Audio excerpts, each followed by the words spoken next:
Download aplikasi Tarbiyah Sunnah di handphone Anda. Tersedia di Google Play dan App Store. Bismillahirrahmanirrahim. Assalamualaikum warahmatullahi wabarakatuh. Alhamdulillahilladzi anzala as-sakinata fi qulubil mu'minin liyazdadu imanan ma'a imanihim. Walillahi junudus samawati wal ard wa kana Allahu aliman hakima. Wa asyhadu an la ilaha illallah wahdahu la syarika lah iqraran bihi wa tauhidan. Wa asyhadu anna Muhammadan abduhu wa rasuluh sallallahu alaihi wa ala alihi wa ashabihi wa sallama tasliman mazida.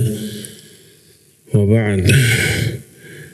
Hadirin jamaah Masjid Umar Ibn Khattab yang Allah muliakan, alhamdulillah kembali kita berjumpa untuk hari Senin biasa membahas alam para malaikat yang mulia. Kita sedang membahas nama-nama para malaikat. Sudah ada 6 nama yang kita bahas.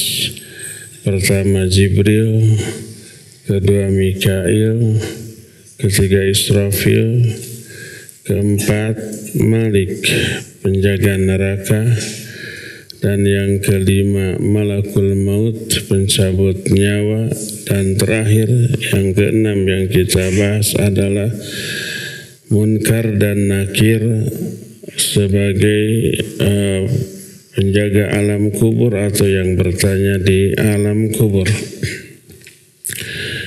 Kita teruskan yang ketujuh. Di antara nama malaikat yang disebut oleh Allah dalam Al-Quran adalah Harut dan Marut. 2 nama malaikat yang mulia. Tapi banyak kisah yang dikarang-karang seputar Harut dan Marut ini. Umumnya merupakan kisah Israiliyat yang bersumber dari para ahlul kitab.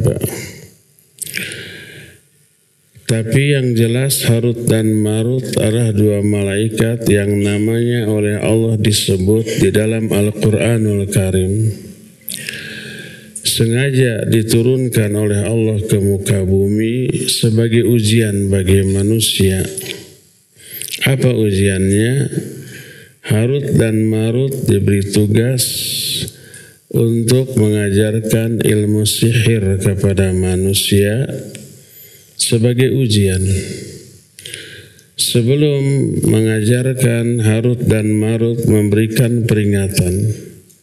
Kami hanya ujian bagi kalian. Jangan kalian kufur dengan belajar sihir ini.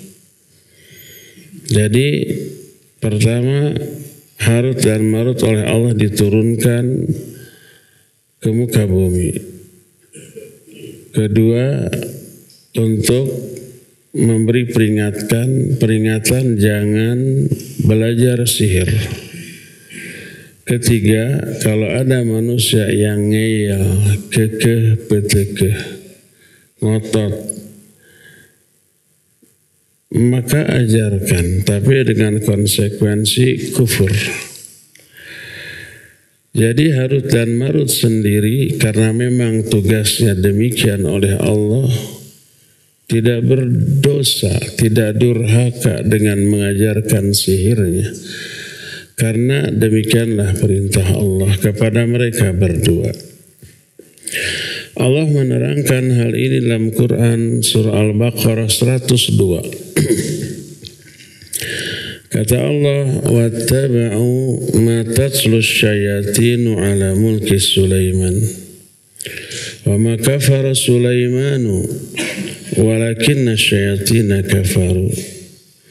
Yu'allimuna an-nasa as-sihra.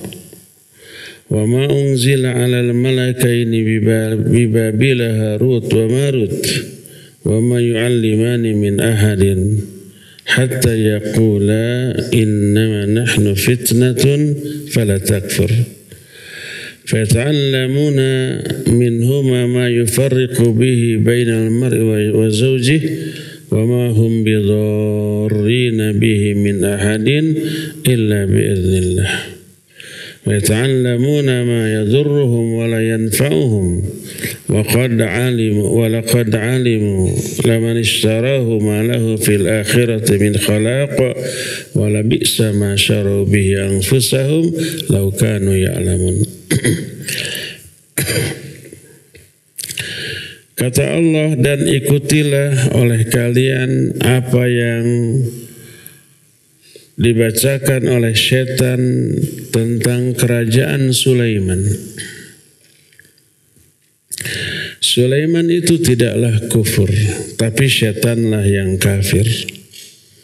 Mereka mengajarkan sihir kepada manusia. Dan apa yang diturunkan kepada dua malaikat di Babilonia, yaitu Harut dan Marut. Tidaklah kedua-duanya mengajarkan sihir kepada manusia sebelum kedua-duanya berkata, kami ini hanyalah ujian bagi kalian. Maka jangan kalian kufur dengan belajar sihir ini. Lalu mereka manusia belajar dari Harut dan Marut ilmu sihir yang bisa memisahkan antara seseorang dengan istrinya. Salah satu efek dari sihir bisa membuat suami istri bercerai, berpisah. Tadinya saling mencintai, menjadi saling membenci karena pengaruh sihir. Tapi sihir ini tidaklah memberi madarat kepada seorang pun kecuali dengan izin Allah. Lalu manusia belajar ilmu sihir yang hanya memberi madarat kepada mereka dan tidak memberi manfaat kepada mereka. Padahal mereka tahu bahwa siapa yang belajar sihir tidak akan memperoleh kebahagiaan apa-apa di akhirat. Sungguh buruk apa yang mereka beli bagi diri mereka sendiri seandainya mereka tahu. Ini Al-Baqarah 102. Ayat ini secara jelas menerangkan Harut dan Marut adalah dua malaikat yang Allah turunkan ke muka bumi sebagai fitnah, ujian bagi manusia. Dan kedua-duanya memberikan peringatan terlebih dahulu kepada manusia yang mau belajar sihir. Larangan, jangan belajar sihir, kami hanya ujian bagi kamu. Siapa Harut dan Marut? Apakah benar ini dua malaikat atau orang biasa atau betul malaikat yang durhaka? Kenapa dianggap yang durhaka? Karena mengajarkan sihir. Sihir haram. Siapa yang mengajarkannya berarti melakukan yang haram. Kan gitu logikanya. Karena itulah maka beredar kisah-kisah yang dikarang-karang. Ada yang menyatakan Harut dan Marut dua malaikat yang terpikat oleh seorang wanita di langit namanya Az-Zahrah. Karena kedurhakaannya lalu Allah hukum kedua-duanya diturunkan ke muka bumi. Ada kisah seperti itu. Lalu kedua-duanya mengajarkan sihir. Lalu dianggap Harut dan Marut malaikat yang durhaka. Ini cerita pertama dusta besar, tidak masuk akal, dan menodai kesucian para malaikat. Malaikat itu makhluk yang tidak pernah berdosa. La ya'suna Allah ma amarahum. Para malaikat tidak pernah maksiat kepada perintah Allah. termasuk Harut dan Marut. Terus malaikat itu bukan lelaki, bukan perempuan. Mereka tidak diciptakan berpasang-pasangan. Mereka itu tidak memiliki syahwat terhadap dunia, baik harta, makanan, apalagi lawan jenis. Maka tidak masuk akal kalau malaikat terpikat oleh seorang wanita. Apalagi wanita yang nama Az-Zahra itu di langit katanya. Kok bisa manusia ke langit? Selain Nabi karena mukjizat. Ada dua Nabi yang oleh Allah diangkat ke langit. Pertama Nabi Isa alaihissalatu wassalam. Bala rafa'ahu Allah. Nabi Isa itu diangkat oleh Allah ke langit. Sampai sekarang belum wafat. Dan kelak di akhir zaman akan turun kembali. Yang kedua, Nabi kita Muhammad SAW dalam peristiwa apa? Mi'raj. Selain itu tidak ada. Itu pun karena mukjizat. Tidak ada manusia biasa, apalagi perempuan namanya Az-Zahra ke langit, lalu memikat malaikat. Nggak masuk akal. Jadi itu cerita yang dikarang-karang, yang palsu, yang bohong. Nah, para ulama ahli tafsir berbeda pendapat ketika menjelaskan siapa Harut dan Marut. Faminhum man qala innahuma malakan ja'alallahu fihima al-qudrah 'ala al-ma'asi. Kal insi wal jinni wa anzalahuma ila al-ardi liyamtahinahuma. Pertama, ada yang berpendapat bahwa Harut Marut dua malaikat yang Allah beri kemampuan untuk bermaksiat seperti manusia dan jin. Lalu Allah turunkan kedua-duanya ke muka bumi sebagai hukuman. Ada memang yang berpendapat seperti itu, tapi sekali lagi ini bertuburkan dengan ayat lain yang menyatakan malaikat itu tidak ada yang bermaksiat kepada Allah. Wa minhum man qala innahuma malikan bil kasri minal muluk wal inzal huna bima'na al ilham wa ta'lim. Ada lagi ulama ahli tafsir yang membaca dengan malikan bukan malakan. Kalau malak malaikat, kalau malik raja. Jadi dibaca malikan dengan dikasrokannya huruf lam. Artinya dua raja.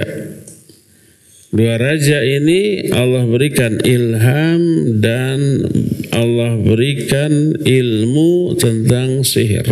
Lalu kedua-duanya mengajarkan sihir. Dua-duanya bukan malaikat tapi raja, orang biasa.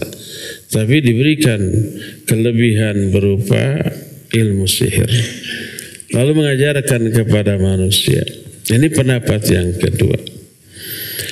Pendapat yang ketiga, innahuma rajulan tadhahara bis-shalah hatta tashabaha bil malaikah. Fadzakarahum Allahu bimashtuhir anhuma. Pendapat ketiga ada yang menyatakan Harut Marut dua orang biasa tapi terkenal kesolehannya. Saking solehnya orang menganggap dua-duanya malaikat. Saking solehnya. Dan Allah menyebut dengan apa yang sudah populer di kalangan manusia. Harut Marut orang biasa tapi karena orang-orang menyebut ini dua malaikat saking solehnya. Lalu Allah menyebut dengan apa yang masyhur, yang populer di kalangan manusia. Ini pendapat yang ketiga. Pendapat keempat ada lagi innahuma sahiran min ahli Babil. Ada lagi yang menyatakan Harut Marut bukan malaikat tapi dua tukang sihir di Babil, di Babilonia. Ada lagi yang menyatakan huruf ma di dalam ayat tadi bukan ma mausul tapi ma juhud. Artinya tidak. Allah berfirman di dalam surah Al-Baqarah 102 itu tersebut wa ma unzila 'alal malakaini bibabil. Wa ma di sini bukan ma mausul.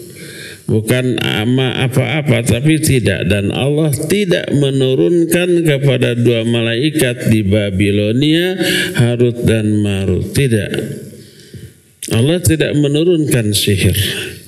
Ini ada 5 pendapat tentang siapa Harut dan Marut.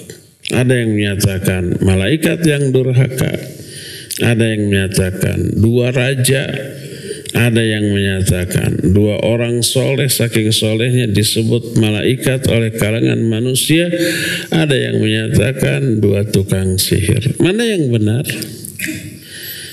Imam Ibnu Jarir At-Tabari rahimahullah lebih menguatkan pendapat yang mengatakan bahwa Harut Marut 2 malaikat yang diturunkan ke muka bumi sebagai fitnah atau ujian bagi manusia.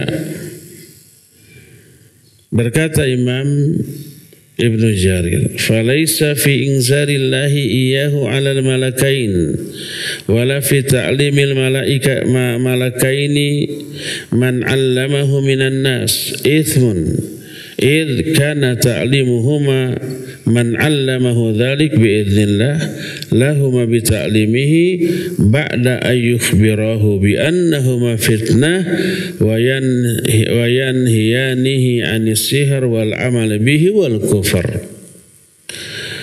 Kata Imam Ibnu Jarir, ketika Allah menurunkan sihir kepada 2 malaikat, lalu malaikat itu mengajarkan sihir kepada manusia, malaikat itu tidak dosa, tapi taat. Taat kepada siapa? Kepada yang menyuruhnya. Yang menyuruhnya adalah Allah. Kalian berdua turun. Kalau ada manusia yang mau belajar sihir, peringatkan, jangan kufur. Kami ini hanya peringatan. Tapi kalau ada manusia yang kekeh, ngotot, ingin belajar sihir, ajarkan. Setelah diberi peringatan. Itu perintah Allah kepada Harut dan Marut. Spesial. Yang tidak diberikan kepada malaikat lain. Oleh Harut dan Marut dilaksanakan, berarti mereka taat kepada perintah Allah dan tidak dosa ketika mengajarkan sihirnya. Tugas ini, mengajarkan sihir ini disebut dengan taklif jabali, penugasan jabali. Jabali itu yang memang tidak bisa tidak, malaikat itu harus.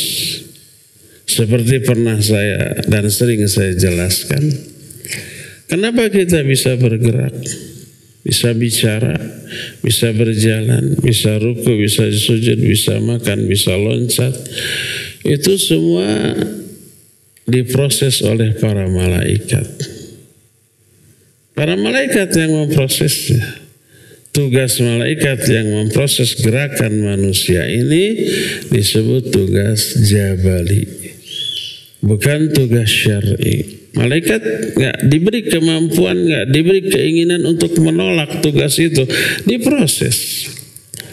Walaupun manusia itu mau melakukan perbuatan durhaka, diproses. Mau maling, nyolong, karena diperintahkan oleh Allah, proses. Orang itu dibuat bisa bergerak untuk mencopet, bahkan untuk sujud kepada selain Allah. Ketika ada orang yang mau sujud ke patung, itu kan musyrik. Malaikat yang ditugaskan tidak nggak mau menolong orang sujud kepada patung, akhirnya jeceng terus gitu, jagrek, diproses sujud. Malaikat yang memprosesnya durhaka tidak. Karena Allah yang merintahkan. Lakukan apa yang menjadi tugas kalian. Proses kalau orang itu mau sujud. Sama dengan begitu. Nah, ini Harut dan Marut oleh Allah ditugaskan turun ke muka bumi, ajarkan sihir, tapi berikan peringatan kepada manusia yang mau belajar. Jangan kufur, kami hanya fitnah. Itu. Jadi ketika mengajarkan, malaikat itu taat kepada Allah, tidak durhaka. Innamal ithmu ala may yata'allamuhu minhuma wa ya'malu bihi. Hanyalah yang dosa itu manusia yang belajar kepada Harut dan Marut. Setelah diberikan peringatan. Berdasarkan hal itulah Harut dan Marut bukan malaikat yang durhaka, tapi malaikat yang taat. Walaupun mengajarkan sihir, itu dilakukan atas perintah Allah Subhanahu wa ta'ala.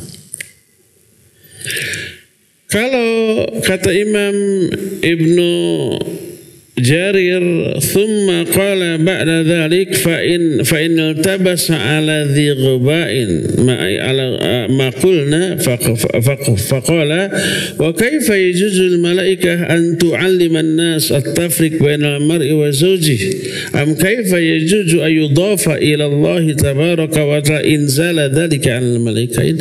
Bagaimana mungkin kalau ada muncul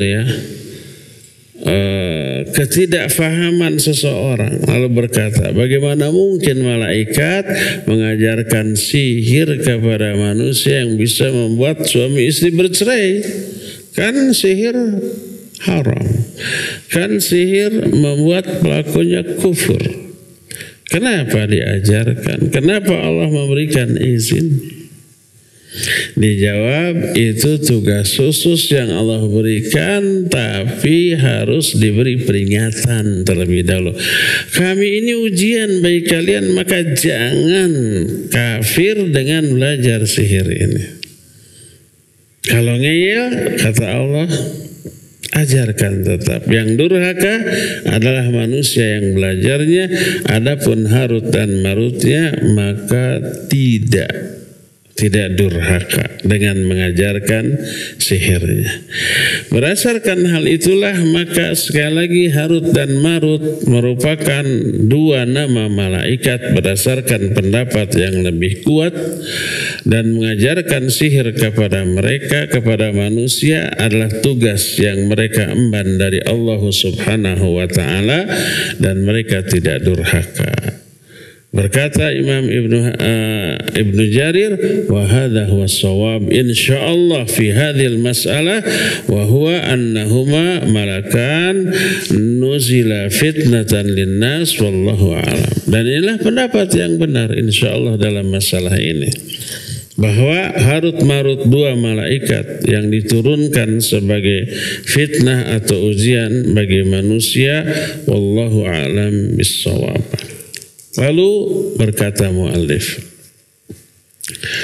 wa ma ruya min qissatihima ma'az Zahra wa ma'siyatihima lillahi fahuwa min akhbari Bani Israel wa lam yasihha fihi hadithun marfu'un wal iktifa bi dhahiril ayat aula wallahu a'lam.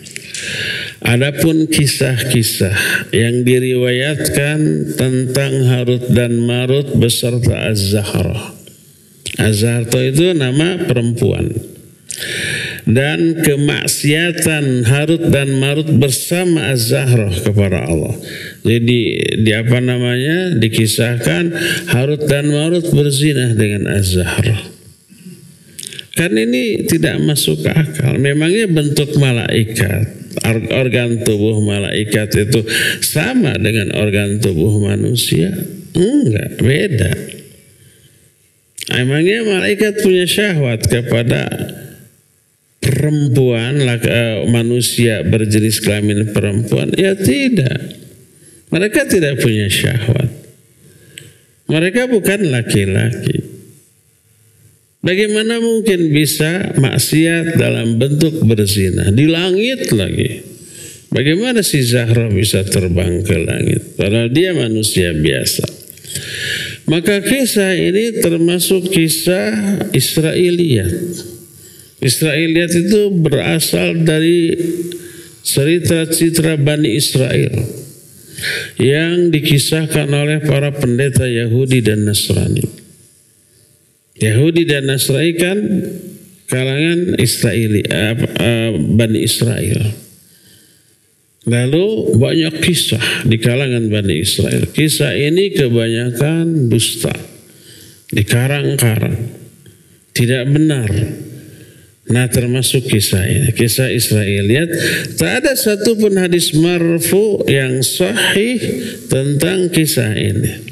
Maka wajib bagi kita mencukupkan diri dengan apa yang diterangkan di dalam Al-Quran surah Al-Baqarah 102 ini yang menyatakan pertama, Harut dan Marut adalah dua malaikat. Kedua, Harut dan Marut diturunkan oleh Allah untuk belajar sihir. Yang ketiganya, Harut dan Marut sebelum mengajarkan sihir memberikan peringatan. Jangan kufur dengan belajar sihir ini. Inilah tentang Harut dan Marut. Jangan nanti ada yang bertanya kepada saya akan jawab sekarang. Apakah Harut dan Marut masih ada sekarang? Di mana? Saya mau ke sana belajar sihir. Jangan. Saya akan jawab sekarang. Wallahu a'lam. Kita tidak tahu apakah Harut dan Marut sekarang masih ada di Babilonia mengajarkan sihir. Wallahu a'lam bishawab. Tidak ada keterangan tentang masalah itu, baik ayat, hadis ataupun penjelasan para ulama. Ya, jangan ada yang tanya. Itulah malaikat yang ketujuh, Harut dan Marut. Sekarang malaikat yang ke-8. Ini yang jarang kita dengar. Ada malaikat yang namanya Ar-Ra'du. Ar-Ra'du itu artinya petir, bukan petir. Guludug, apa guludug itu? Geledeg. Guludug. Disambar petir apa disambar geledeg? Disambar petir, tapi ada peribahasa disambar geledeg. Para geledeg mah para nyambar ya. Yang nyambar mah apa? Petir. Petir bahasa Arabnya al-barqa. Kalau geledeg bahasa Arabnya ar-ra'du. Ada surat dalam Al-Quran yang namanya surah ar-ra'du. Ternyata Ar-Ra'du termasuk salah satu nama malaikat. Berkata Imam Ibnu Jarir At-Tabari rahimahullah dalam kitab tafsirnya. Kata beliau, amma Ar-Ra'du fa inna ahlal ilmi ikhtalafu fihi. Adapun Ar-Ra'du, para ulama ikhtilaf tentang sebutan Ar-Ra'du ini. Qala ba'duhum huwa malakun yajzarus sahab. Thumma nusiba hadzal qaul li Ali wa Ibn Abbas wa Abi Saleh wa Syahr bin Huwaishib wa Ikrimah. Sebagian ulama menyatakan Ar-Ra'du adalah nama malaikat yang menggiring awan. Awan itu ibarat binatang ternak. Kemana dia berjalan tergantung siapa yang menggiringnya. Yang menggiringnya adalah malaikat. Ini yang disebut malaikat Ar-Ra'du. Malaikat ini membawa cambuk yang kemudian ketika cambuk itu dipecutkan melahirkan petir yang menyambar. Ini penjelasan, bukan penjelasan saya, tapi penjelasan para ahli tafsir di antara Imam Ibnu Jarir At-Tabari. Dan kata Imam Ibnu Jarir, pendapat ini dinisbatkan kepada Ali, Ibnu Abbas, Abu Saleh dan Syahr bin Huwaishib serta Ikrimah. Para ulama ahli tafsir baik dari kalangan para sahabat ataupun tabi'in. Ini pendapat yang pertama. Kedua, wa qala akharun, ulama lain berkata lagi, inna ra'da rihun takhtaniqu tahta as-sahaba fatusaidu fayakunu minhu dhalika saut. Yang lain berkata, ar-ra'du adalah angin yang bertiup di bawah awan, lalu angin itu naik ke atas. Naiknya angin ke atas menimbulkan suara yang menggelegar. Jadilah geledek tadi, guludug. Ini juga penjelasan dari Ibnu Abbas dan Ibnu Ja'ad dan Abi Ja'ad. Pendapat-pendapat ini diterangkan oleh Imam Ibnu Jarir dalam kitab tafsirnya, tafsir Imam Ibnu Jarir At-Tabari, tafsir At-Tabari. Ini pendapat kedua. Pendapat yang ketiga, innahu sautu istikakil ajram, bahwa ar-ra'd atau geledek itu suara yang diakibatkan dari benturan benda-benda yang tidak nampak di langit. Nah, itu tentang makna ar-ra'du. Jadi ar-ra'du atau geledek, bahasa kitanya guludug, ada 3 pendapat di kalangan para ulama. Pertama, itu adalah nama malaikat yang menggiring awan. Yang kedua, ada lagi yang menyatakan itu angin yang berputar di bawah awan kemudian naik tiba-tiba ke langit, ke atas, dan naiknya angin tersebut menimbulkan suara. Dan yang ketiga, benturan tadi. Adapun ulama yang menyatakan bahwa ar-ra'du adalah nama malaikat yang menggiring awan, didasarkan kepada sebuah hadis riwayat Imam At-Tirmidzi dan yang lain-lain dari Ibnu Abbas radhiyallahu anhuma. Berkata Ibnu Abbas, aqbalat Yahudun ila Nabi sallallahu alaihi wa alihi wasallam faqalu ya Abul Qasim akhbirna anir ra'di ma huwa. Ada satu rombongan orang Yahudi datang kepada Nabi sallallahu alaihi wasallam lalu bertanya, hai Abul Qasim. Abul Qasim ini kunyah atau sebutan bagi Nabi Muhammad SAW. Artinya bapaknya Qasim. Sebab Nabi SAW pernah punya anak lelaki namanya Qasim tapi meninggal. Lagi anaknya lain Ibrahim juga meninggal waktu kecil.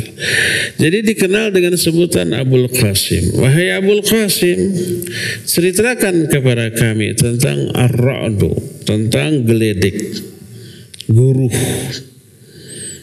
Guludug, apa guludug itu? Dijawab oleh Nabi SAW, malakun minal malaikah muwakkalun bis-sahab ma'ahu makhariq min narin yasuqu biha sahab haitsu sya'allah.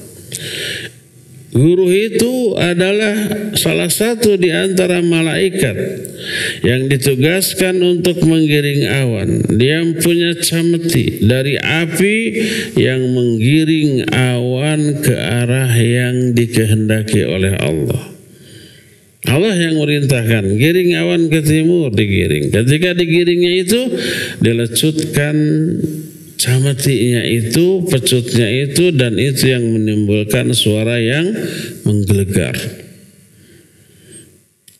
Faqalu, bertanya lagi si Yahudi, fama hadha sautil ladzi nasma, lalu suara yang kita dengar ini apa? Guldug gitu ya. Kadang-kadang suaranya itu memakakkan telinga, bikin kita ruas jantungannya. Maka dijawab oleh Nabi SAW, jazruhu sihab idza jazarahu hatta yantahiya ila haitsu umira. Itu adalah suara lecutan pecut ketika menggiring awan sampai awan itu tiba di tempat yang diperintahkan. ketika mendengar penjelasan Nabi SAW tersebut, orang Yahudi berkata, "Sodaqta, benar kamu." Aneh kan kita, ongkoh bertanya setelah dijawab membenarkan, seolah-olah apa? Mereka sedang menguji. Mereka tahu jawabannya. Ternyata jawabannya benar. Ternyata keterangan itu juga ada di dalam kitab Taurat yang ada di tangan mereka. Di kalangan orang-orang Yahudi ada penjelasan itu. Faqalu akhbirna amma harrama Israel ala nafsi. Si Yahudi bertanya lagi, ceritakan kepadaku tentang apa yang Bani Israel telah haramkan untuk diri mereka sendiri. Maka Nabi SAW menyatakan, ishtaka arakun nisa, arakun nisa falam yajid syai'an yulaimuhu illa luhumul ibal wa albaniha falidhalika harramaha. Kata Rasul SAW, para wanita itu mengeluh tentang keringat mereka. Mereka tidak memiliki apa-apa yang bisa mereka dapatkan kecuali daging unta dan susunya. Maka akhirnya mereka mengharamkan daging unta dan susunya karena hal itu. Kata Yahudi, "Sadaqta, benar engkau." Ini hadis diriwayatkan oleh Imam At-Tirmidzi. Lalu Imam At-Tirmidzi menyatakan haditsun hasanun sahihun. Hadis ini adalah hadis yang hasan sahih, gharibun tapi gharib. Gharib itu artinya ini istilah hadis yang diriwayatkan hanya melalui satu perawi di setiap tabaqat atau generasi perawi. Hadis ini juga diriwayatkan oleh Imam Ahmad dalam kitab Musnadnya. Berkata Syekh Ahmad Syakir ketika mentahqiq hadis riwayat Imam Ahmad ini, isnaduhu sahih, sanad hadis ini sahih. Nah, jadi berdasarkan keterangan tadi jelas bahwa ulama yang berpendapat bahwa ar-ra'du adalah sebutan malaikat penggiring awan didasarkan kepada hadis yang tadi. Dan ada lagi banyak athar lain. Athar itu riwayat yang bersumber dari para sahabat atau tabi'in. Banyak yang mendukung pernyataan ini. Sampai berkata mu'alif, wa ruwiyat fi hadzal ma'na atharun katsira an Ibnu Abbas wa Ali wa ghairihima aktsaruha la yasluh lil ihtijaj. Banyak diriwayatkan athar-athar yang semakna dengan itu, yang dinisbatkan kepada Ibnu Abbas dan Ali radhiyallahu anhum ajmain, dan ini menunjukkan bahwa ar-ra'du adalah nama malaikat. Berkata Imam Ibnu Katsir rahimahullah, wa Mikail muwakkalun bil qatar wan nabat alladzaini yakhluqu minhuma al-arzaq min fi hadhihi ad-dar wa lahu a'wanun yaf'aluna ma ya'muruhum bihi bi amri rabbi yusarrifuna riyah was sahab kama yasha'ur rabbu jalla wa ala. Kata Imam Ibnu Katsir, kita sudah tahu bahwa Mikail lah malaikat yang ditugaskan untuk mengatur hujan, tumbuh-tumbuhan. Dari hujan dan tumbuh-tumbuhan ini menjadi sumber rizki dalam kehidupan kita di dunia ini. Tapi Mikail memiliki para malaikat pembantu yang melaksanakan apa yang diperintahkan oleh Mikail atas perintah Allah Subhanahu wa taala. Pembantu ini mengatur tiupan angin, kemudian kemana awan berjalan sesuai dengan kehendak Allah Subhanahu wa ta'ala.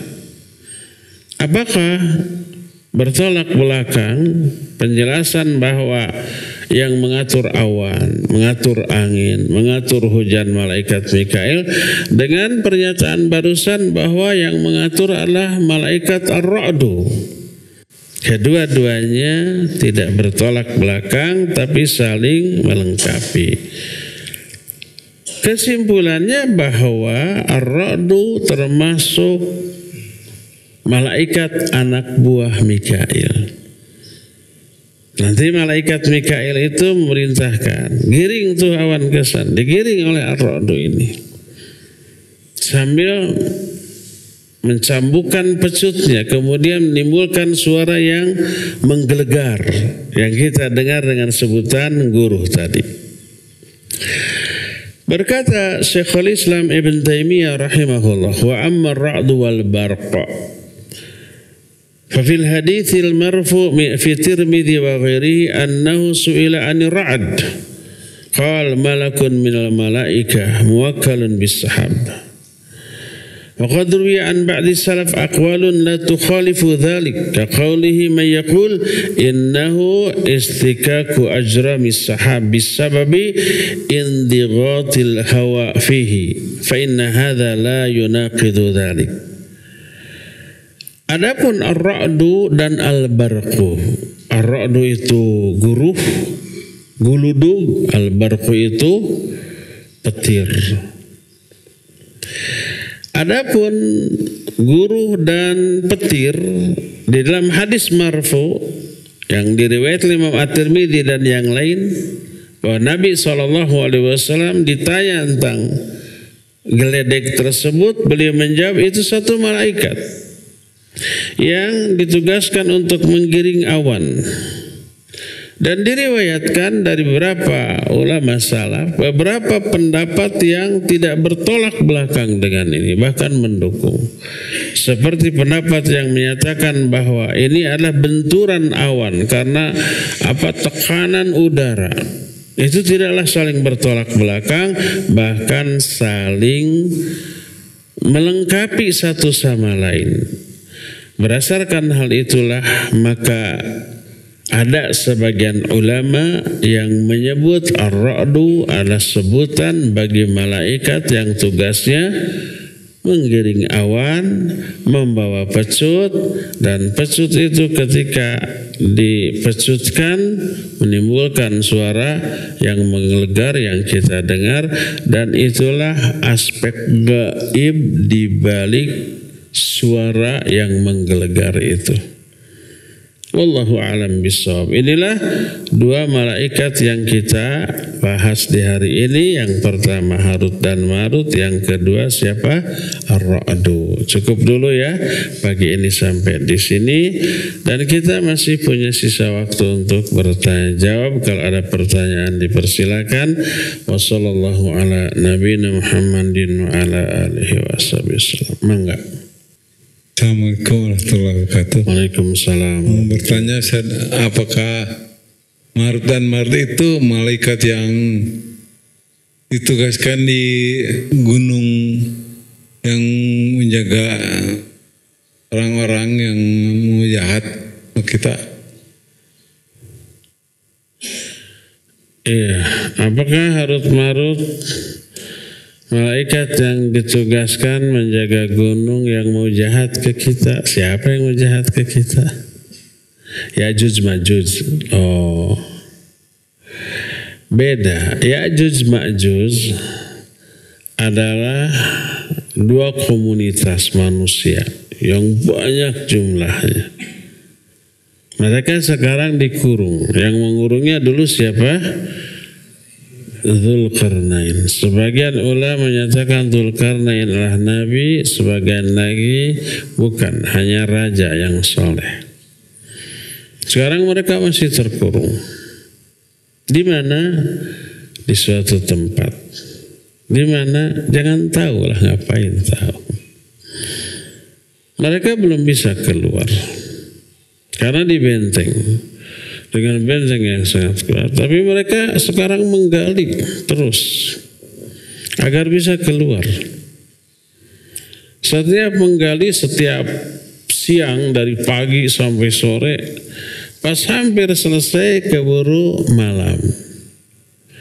Kata pemimpinnya, kita teruskan besok sedikit lagi itu. Sekarang pulang.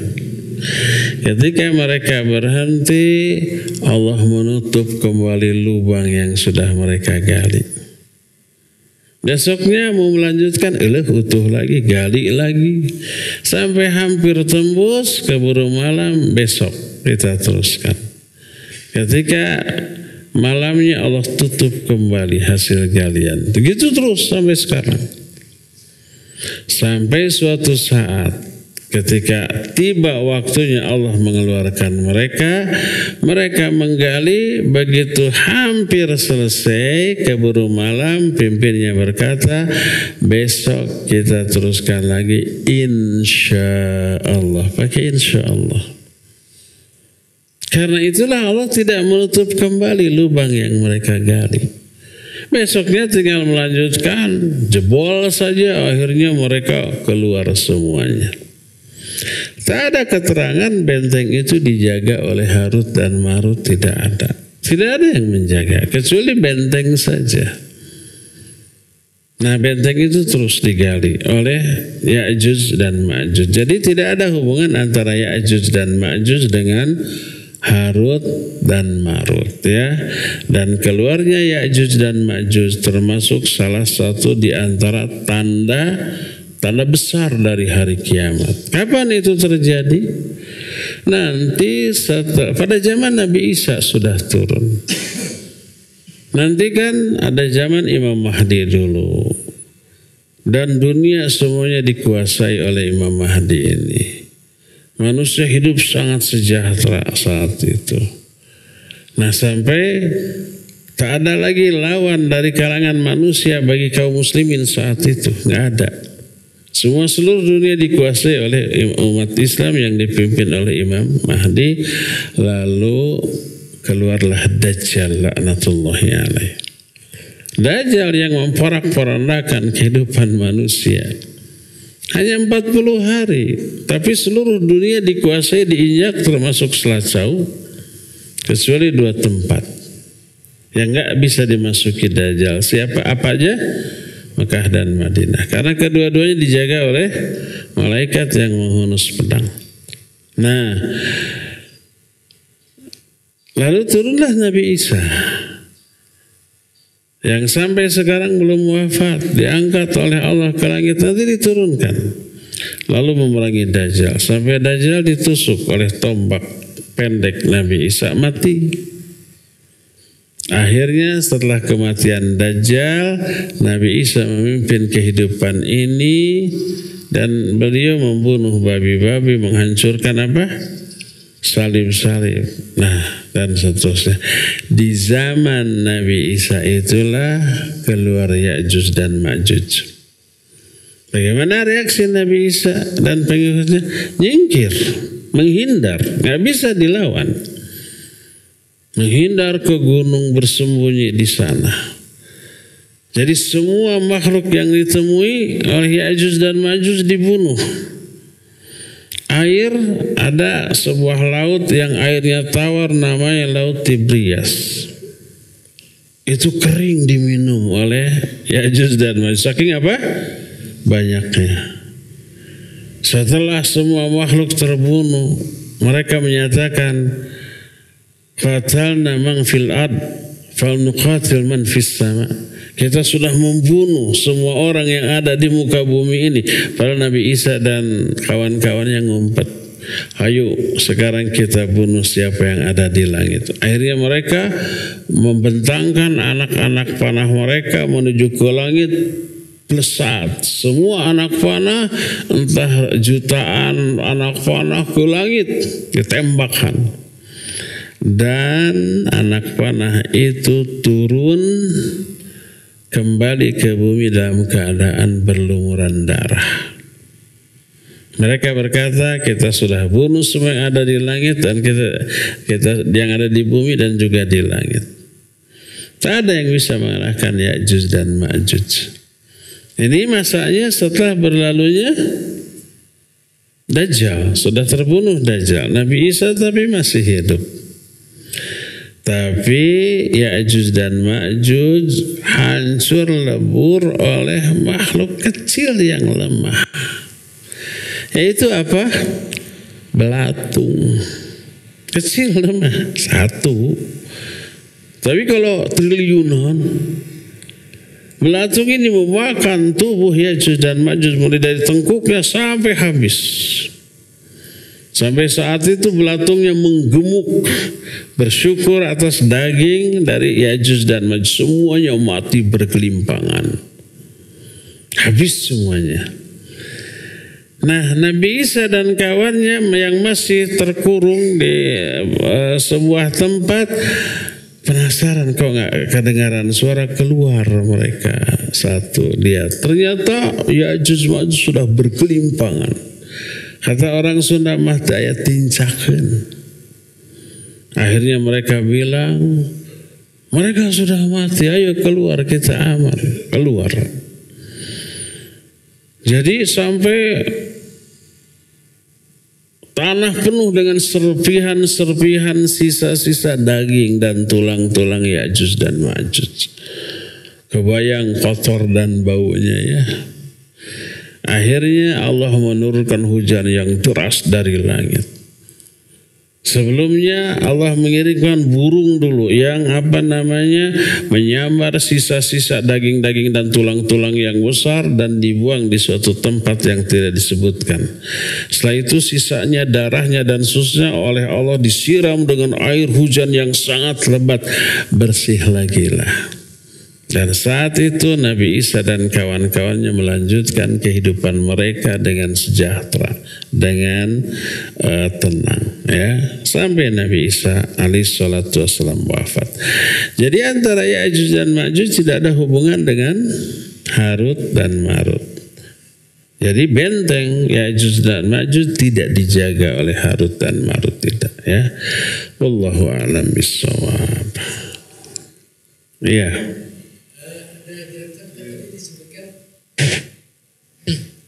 Kalau Dajjal mah kan 40 hari ya. Kalau itu ada keterangan nggak berapa lama menguasai dunia Ya'juj-Ma'jujnya? Berapa lama nanti menguasai dunianya? Siapa? Ya'juj-Ma'juj. Iya. Berapa lama Ya'juj dan Ma'juj diterangkan berapa lama.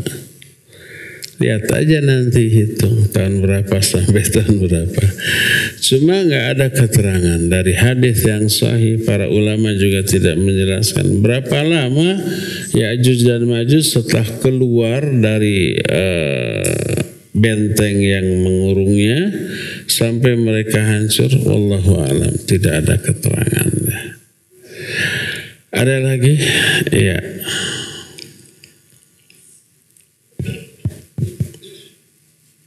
Assalamualaikum warahmatullahi wabarakatuh. Waalaikumsalam warahmatullahi wabarakatuh. Seperti kita ketahui bahwa malaikat juga termasuk makhluk ya.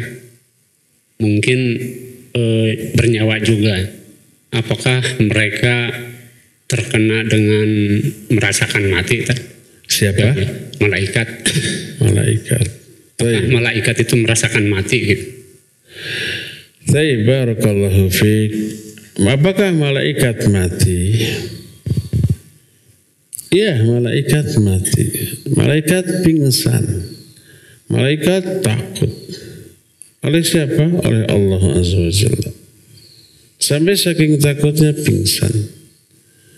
Dan itu dijelaskan oleh Allah Azza wa Jalla dalam Al-Quran yang nanti ada pembahasan tersendiri apakah malaikat mati, ada nanti ya. Tapi intinya malaikat pingsan, malaikat mati. Ketika umpamanya Allah memberikan wahyu, malaikat saking takutnya gemetar lalu pingsan. Hatta fuzia, sampai mereka pingsan. Setelah itu mereka itu disadarkan lagi lalu berkata, "Madza qala rabbukum?" Qalul haqq. Apa yang dikatakan oleh Allah tadi? Dijawab kebenaran. Nah, kalau malaikat pingsan bisa mati dan Allah menyatakan wa nufikha fis-sur fasaiqa man fis samawati wa man fil ard illa man syaa Allah. Ditiuplah sangkakala nanti pada hari kiamat. Matilah semua yang ada di langit. Siapa? Para malaikat. Dan yang ada di bumi. Yang di langit mati, yang di bumi mati. Di langit malaikat. Nggak ada makhluk lain di langit. Burung masih di bumi, cuma terbang gitu. Superman, Gatot-Kaca nggak ada, fiktif. Itu pun tetap di bumi ya. Yang ada di langit itu malaikat.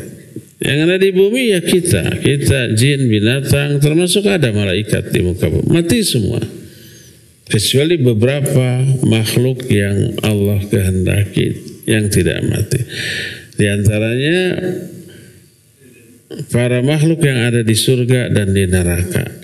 Di surga wildan, bidadari surga, malaikat penjaga surga itu nggak mati. Di neraka para malaikat penjaga neraka itu tidak mati. Sebagian lagi menyatakan Jibril, Mikail dan Malakul Maut tidak mati saat itu ya. Jadi ini menunjukkan para malaikat mati, ya mati. Malaikat pingsan, ya pingsan. Takut, ya takut. Tapi yang ditakuti hanya satu, yaitu Allah Subhanahu wa Ta'ala. Nanti keterangan detailnya akan kita bahas dalam bab khusus tentang matinya para malaikat. Wallahu a'lam. Maka ya ada host ayat dia. Iya, ini juga membacakan pertanyaan dari pendengar radio, Ustaz. Oh. Dari Pak Endang di Ciberem, Semindi. Bismillah, afwan Ustaz, seseorang jika meminta diruqyah maka hilang kesempatan masuk surga tanpa hisab. Pertanyaannya, apakah ruqyah sama dengan doa? Bagaimana dengan seseorang yang meminta didoakan oleh orang lain, termasuk minta didoakan kepada guru atau kepada orang tua dan ke yang lainnya? Jazakallah khair. Iya. Apakah ruqyah sama dengan doa? Ruqyah termasuk salah satu bentuk doa. Tidak setiap doa ruqyah, tapi ruqyah juga belum tentu doa. Tapi ada ruqyah yang berupa doa. Ruqyah belum tentu doa sebab yang dibacakan umpamanya Al-Quran. Dan Al-Quran tidak selalu berisi doa. Umpamanya ayat kursi dibacakan. Itu isinya bukan doa.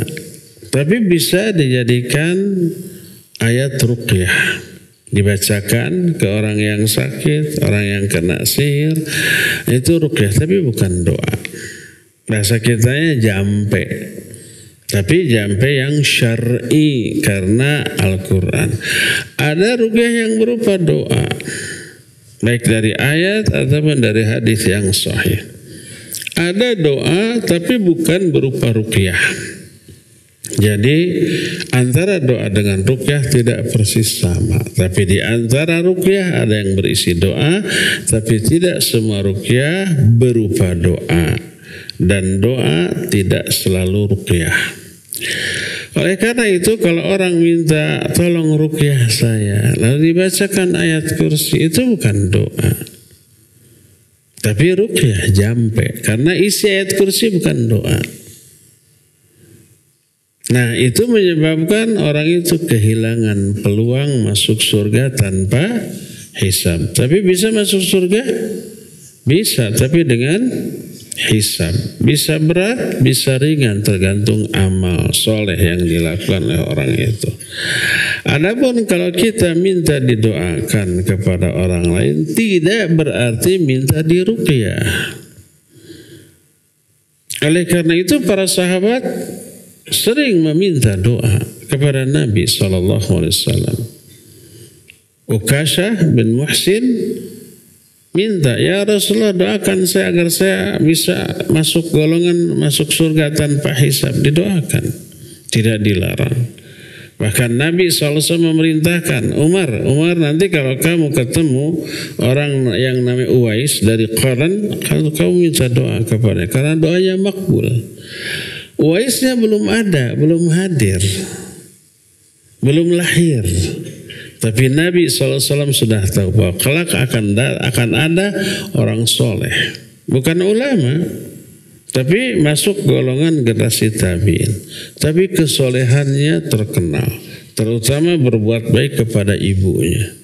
Namanya Uwais dari Qaran. Qaran itu daerah Yaman. Dan ketika Umar menjadi khalifah, dia pergi ke Yaman mencari orang yang namanya Uwais dari Qaran, ketemu ada. Lalu minta tolong doakan saya. Itu karena perintah Nabi SAW. Jadi meminta didoakan tidak sama dengan minta di ruqyah. Hukumnya beda ya. Wallahu a'lam bissawab. Terakhir ada lagi?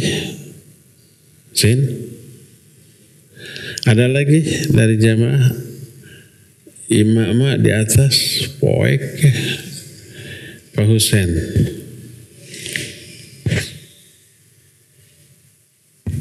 Assalamualaikum warahmatullahi wabarakatuh. Waalaikumsalam warahmatullahi. Ustaz, ini mau bertanya.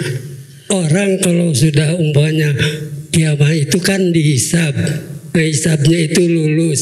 Kemudian ditimbang, timbangannya juga lebih berat kepada amal baiknya. Kenapa tidak langsung masuk ke surga, harus nyebrang dulu jembatan Shiratal Mustaqim, Ustaz? Sekian, terima kasih. Iya, barakallahu fiik. Jadi sebelum nyebrang Shiratal Mustaqim ada hisab, ada timbangan, ada pembagian buku catatan. Kenapa yang sudah ditimbang berat ke kebaikan terus catatan dari kanan tidak langsung aja masuk surga gitu ya? Kenapa harus nyebrang sirat? Jawabannya karena jalan menuju surga yaitu satu-satunya, tetiasa ngajeng, Pak. Tidak bisa di skip, dilewat. Akhirnya Pak Husain di wetan, hayang ke masjid dia bisa jelek langsung atau nanaonan pakai kajalan. Itu jalan. Semua orang kafir juga mau pinginnya ke surga, tapi lewat jembatan dulu, sirat dulu, curalit karena neraka. Nah, yang timbangannya berat ke kebaikan, yang catatannya diambil dengan sebelah kanan, itu nanti selamat, Pak. Ada yang secepat kilat, sakit cepluk sudah ada di sana. Ada yang kecepatannya seperti burung terbang, ada yang kecepatannya seperti kuda berlari, ada yang seperti orang berlari, ada yang berjalan kaki, ada yang ngalenghoy, ada juga yang merangkak ngorondang, ada juga yang hampir sampai curalit gitu, macam-macam, tergantung apa amalan. Kenapa harus lewat itu? Memang jalannya ke sana, kemana ada ya tuh.